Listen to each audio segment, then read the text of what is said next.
Hi guys, in this video I'm going to show you how to delete search history on YouTube. First thing you want to do, you want to launch the YouTube app, then you want to head to the lower right corner where you see your small profile icon. You click on it and then you want to head towards the top right corner where you see the gear icon. When you click on the gear icon, you will have the option that is called Manage All History. It's 1, 2, 3, 4, 5, 6th from the lower top. You click on Manage History, and here you will have the option to essentially, first of all, you want to click on Auto Delete, and you want to toggle this on.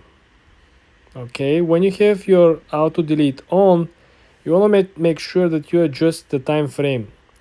You have the option to adjust it every 3 months, 18 months, or 36 months. What this means, if I set it for every 3 months, this means that after a 3 months period passed, my search history will be automatically deleted. If this is something that you're looking into, right? This means that the short-term history, the short-term search queries, everything that you're gonna be seeing, watching, or looking for in the next 3 months will simply be deleted.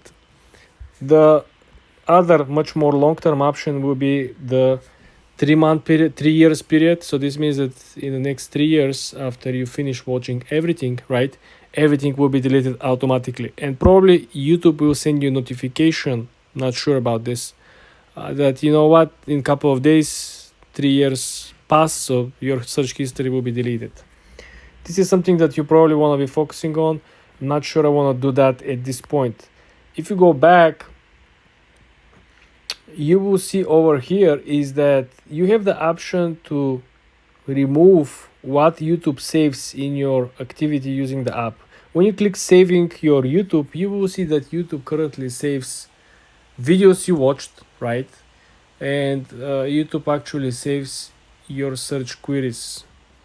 In my option over here, I didn't toggle in YouTube to save my voice or audio activity. This is for people who are actually using voice to tell YouTube to play certain video or certain song, or to act towards particular action within the app. Also, you have the option to auto delete all these as well, so search queries and videos you watched. If we go back, you will see that you also have an option over here manually to delete each individual post, right? You can delete like this, like this, like this, like this. You can do all this like simultaneously, and this will simply help you if you just want to delete a couple of different search queries or posts. For more tips and tricks like this, guys, subscribe and follow for more.